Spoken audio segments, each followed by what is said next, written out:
Hey, everybody. One of the very first things that Donald Trump did when he took office was to begin dismantling global aid. He has taken tens of billions of dollars out of assistance. He has destroyed the U.S. Agency for International Development. Now, as this was all happening, the administration, its defenders kept saying, it's okay. It will not make a big difference. We have somebody here today who can talk about that, who can tell you what's really happening on the ground. It's Atul Gawande, the award-winning writer, surgeon.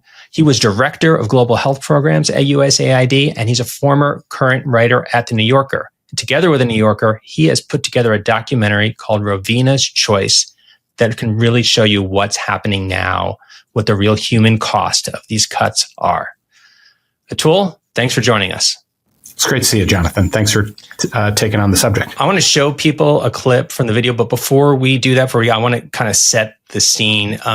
There were so many developments. There were executive orders. There were cuts. Can you just summarize what has happened to USAID and global assistance under Trump? Well, let me go even just 1 week before it all happened, because I was the outgoing leader of global health at USAID, and I did not see what was happening coming at all. This is an agency that has had bipartisan support for 6 decades since its founding by John F. Kennedy. And the work that it had done, I got to lead the global health part, where we had 2,500 people in 65 countries working on problems like controlling HIV, eradicating polio, reducing maternal and child deaths, and moving countries from extreme poverty to being middle-income countries and higher in the world.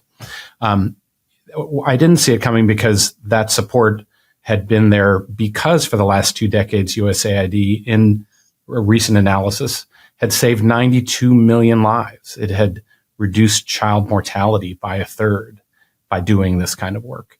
And when the inauguration happened, I left office at 11:59, and within hours, the president signed orders halting the foreign aid.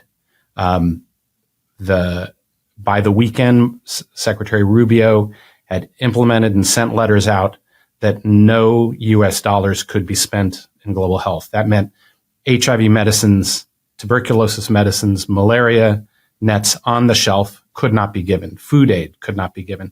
It was immediately clear hundreds of thousands of lives would be lost.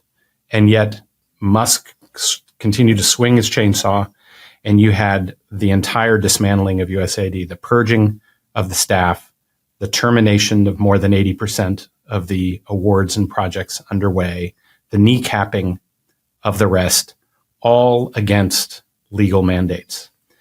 That was the horrific consequence. Now the job is, how do you see it? How do you begin to encapsulate what's been happening? On the one hand, there are conservative estimates from a Boston University mathematical modeler looking at data for what happens when a country has its aid cut off, perhaps because of sanctions or something else. And she has, Brooke Nichols has led a team that has estimated 600,000 people have died already so far, 400,000 of them children. But it is hard to see. Why?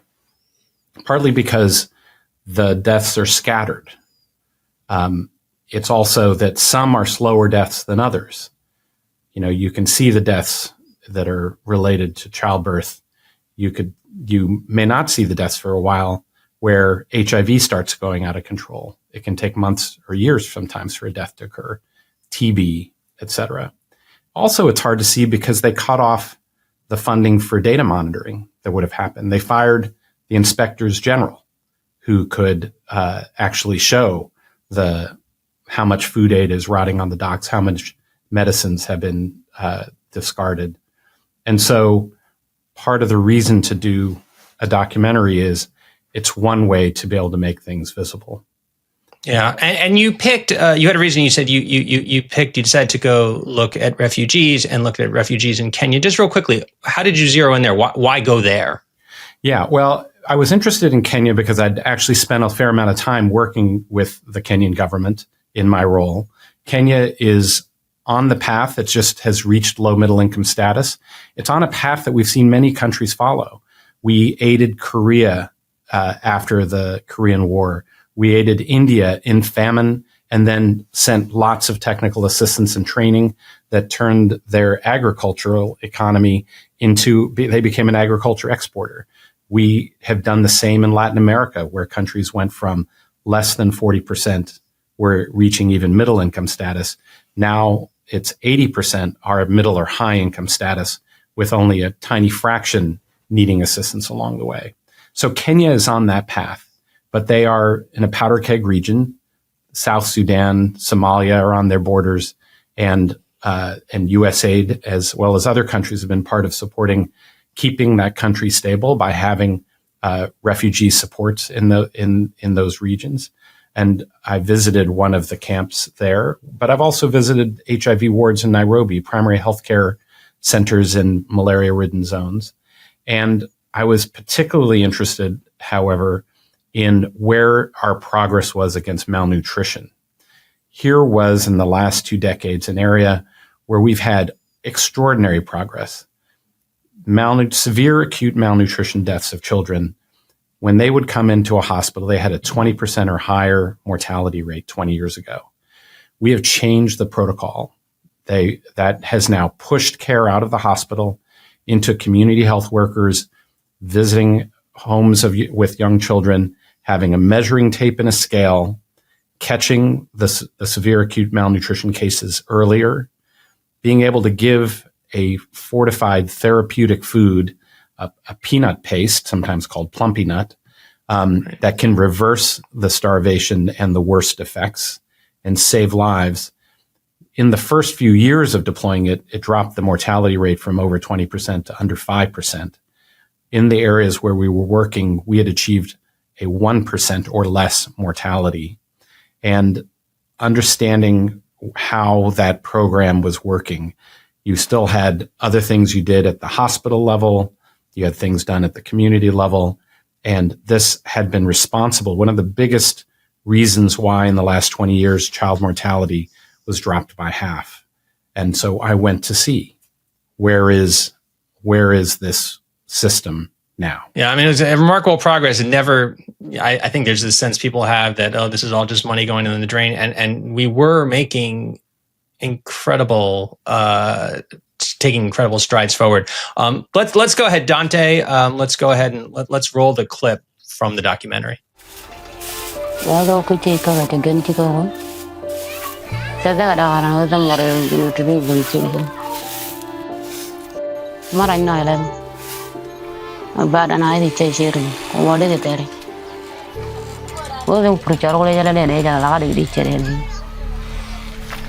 Neka ta mori ci ba ta inda to ai ci apuro lo le ka da tu di se bu ko ta dere kun ka ge takkare ci ba ngai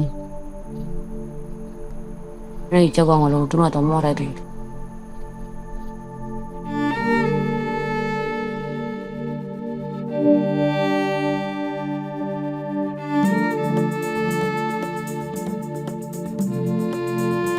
I will say, I've watched it twice now. It's really well done. The title is Rovina's Choice. Tell us a little bit about Rovina.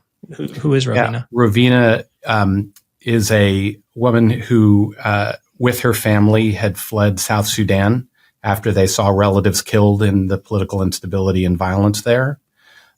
She has 7 children of her own. She's taken in 2 other children for supporting them from her family. Her husband was, in a refugee camp. You can't make an income. It's hard to make ends, and you can't make ends meet. You can try to find some work in and around. This is actually, they'd moved to a resettlement part of the camp where they were beginning to be able to do work, but there weren't enough jobs. And so he went back into the violence in South Sudan to try to make a living and enable some money to come back for them, and was killed in that process. So she then has remained in the camp with her children. They they were receiving food rations in the camp from the World Food Program. Those, the funding support from the United States for those was cut to zero. And then the U.S. was pushed other countries to shift their funds from aid to military, such as in Europe, as the U.S. shifted its position on Russia. So the consequences were that a World Food Program dropped to only 40% of the minimum calories required for children being available. It even dropped further after our filming. That particular section. You see, we continue to be following along and filming in regions of Kenya and elsewhere. And the consequence of that was you had one child who became sick with diarrhea, and I won't tell the condition that baby Jane had, but she was severely ill.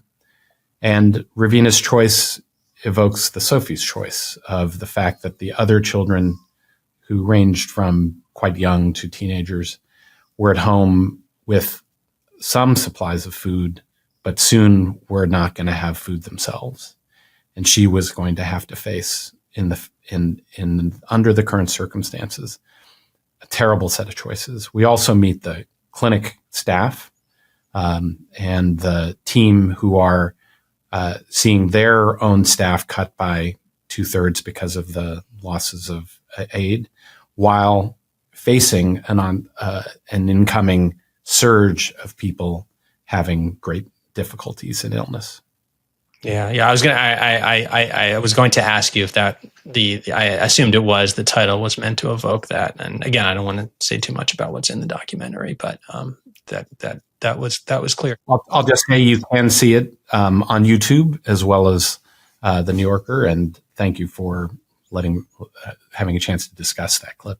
Oh yeah, no, and we're going to make sure people know where to find it. It is again, I've seen it twice and really worth watching. Bulwark Takes is sponsored by Calm. The pressure to make the most of the final months of the year is quite real. If you woke up today thinking of all the things you should be doing, well, please stop shoulding on yourself. You're doing the best you can. When the shoulds pile up, Calm is a tool that I reach for to release stress and to find space to breathe. Even on the busiest days, even on those days when Tim Miller is driving me absolutely crazy. Calm is the #1 app for sleep and meditation, and it's here to help you feel better. If you're feeling like you could use some support navigating life's ups and downs, get the relief you need with Calm Sessions. Calm app puts the tools you need right in your pocket, so stress and anxiety relief is always within reach. Calm has over 2 million 5-star reviews, and it can help you stress less, it can help you sleep more, and it can help you live mindfully. Calm your mind, change your life. Calm has an exclusive offer just for listeners of our show.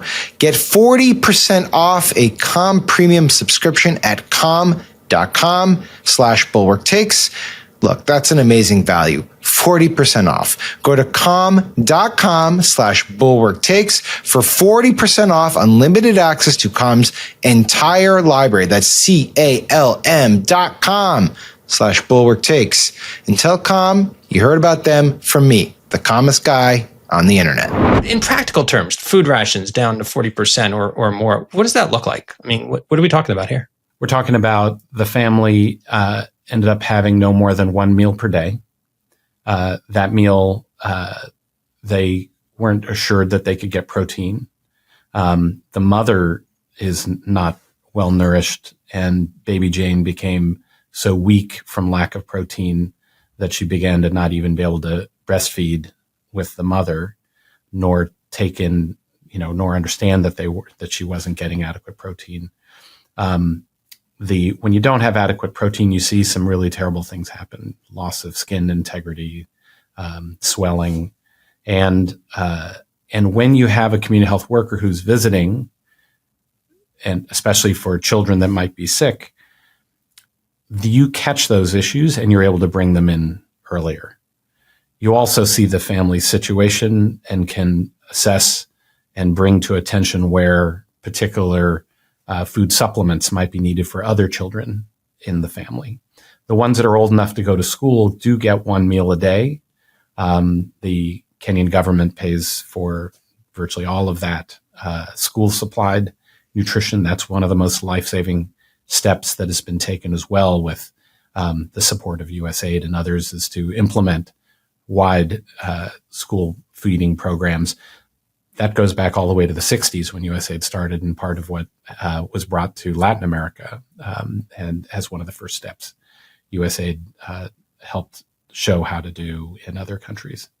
One thing what really struck me listening to when I was watching the documentary, and there's a little sense of it in that clip, and you just referred to it also. I have to say, and I did not fully understand the effects of malnutrition, and I cover healthcare. It's not something I'd focused on.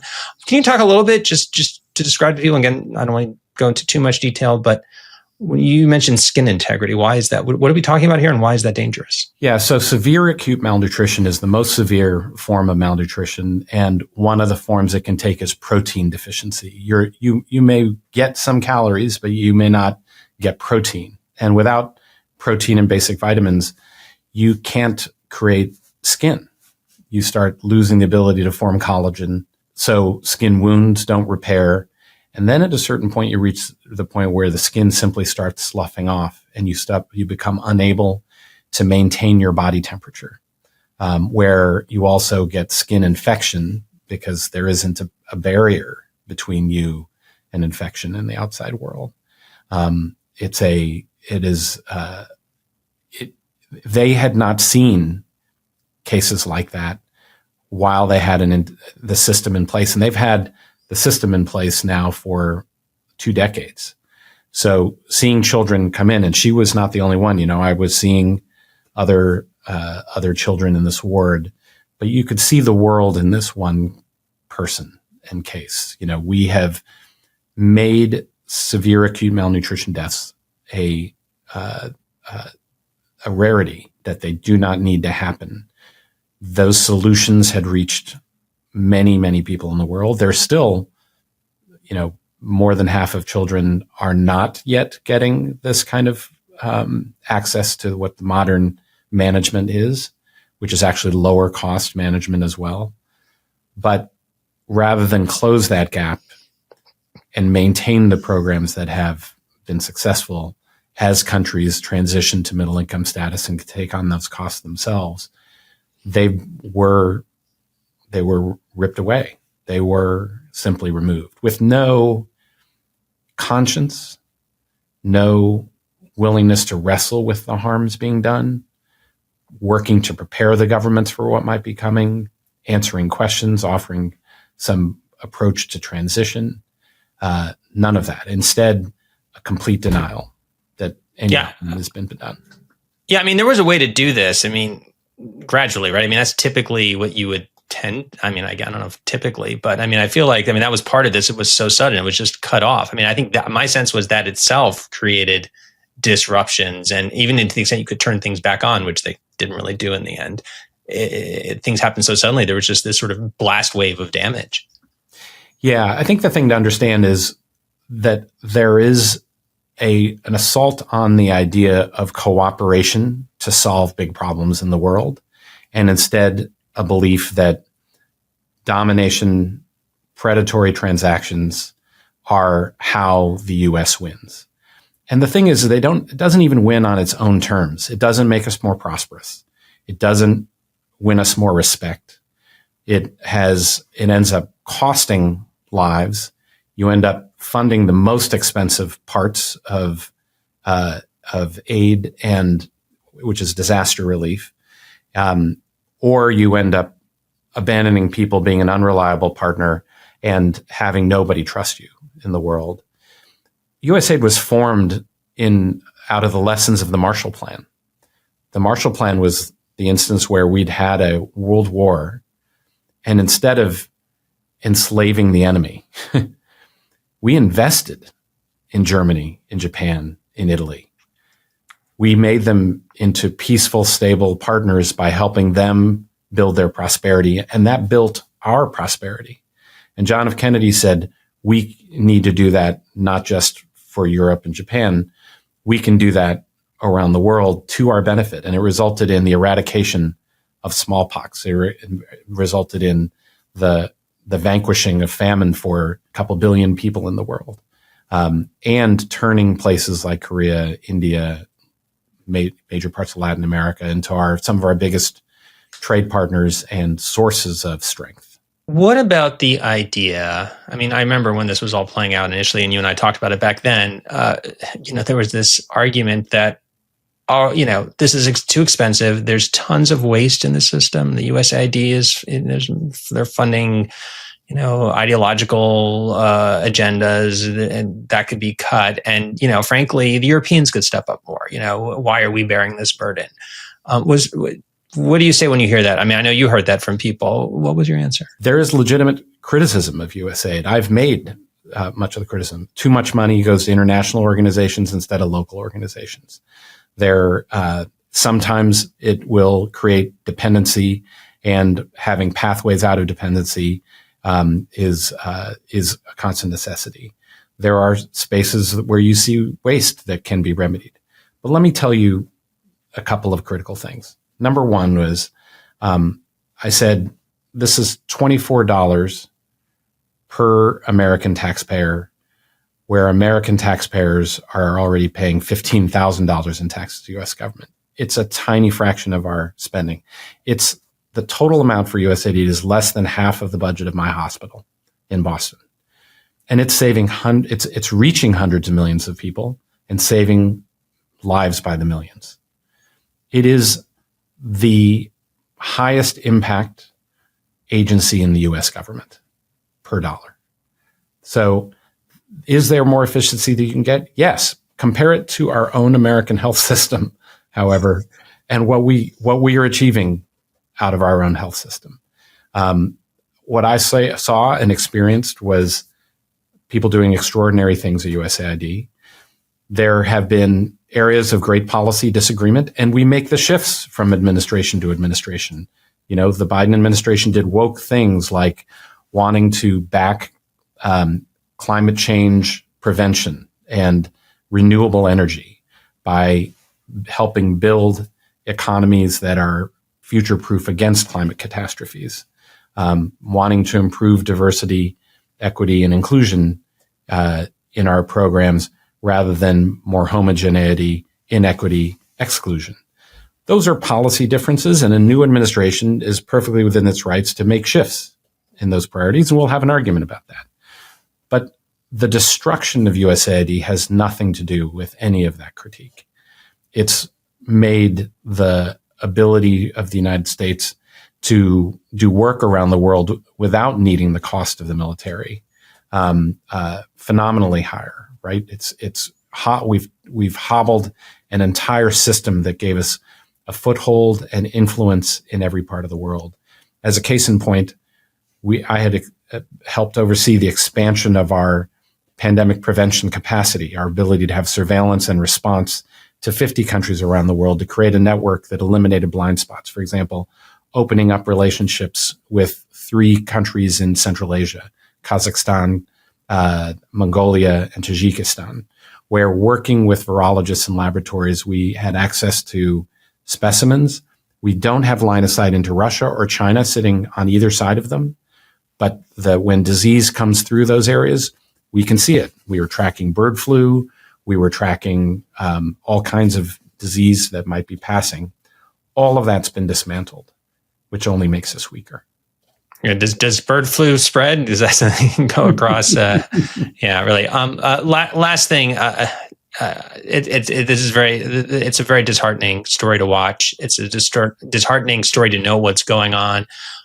Someone watching this, they want to do something. What should they do? Well, so a couple things. Number one, I would say is the reason I made this film, reason I wrote the pieces in the New Yorker that I have been, the reason I keep talking everywhere I can, is because they're trying to make the loss of life invisible. They're trying to deny the reality. And the first task is making the invisible visible. And so I ask you to spread the word around about the documentary and make sure that, we're holding people to account simply by acknowledging what the reality is. The second thing is there are international programs and local programs that do work, such as in malnutrition. I can call out, UNICEF, the International Rescue Committee, Helen Keller International, the World Food Program, and your support would mean a great deal to programs like that at every level, because, a few dollars is another life saved. And so I do think that work is there. The third is, this ties in with our larger job in democracy, which is that we have to hold these people to account. Rubio, Musk, Richard Reeves, the historian, uses the term public man-made death for, introduce that as, and he was referring to war, but also Mao Zedong's Great Leap Forward, which would be found to kill at least 25 million people through famine. We are in the face of a public man-made death now at a large scale. And it is our opportunity to hold people accountable for that. And we can do that in the way we vote and the way we turn out to call out what's being done. Well, the documentary is called Rovina's Choice. You can see it at the New Yorker website. You can see it on YouTube. It's from Atul Gawande. Atul, thanks for joining us. Thanks for doing this work. And, if you're following this, think about some of those organizations that he mentioned. They could probably use your support. Thanks, everybody. Thank you, John.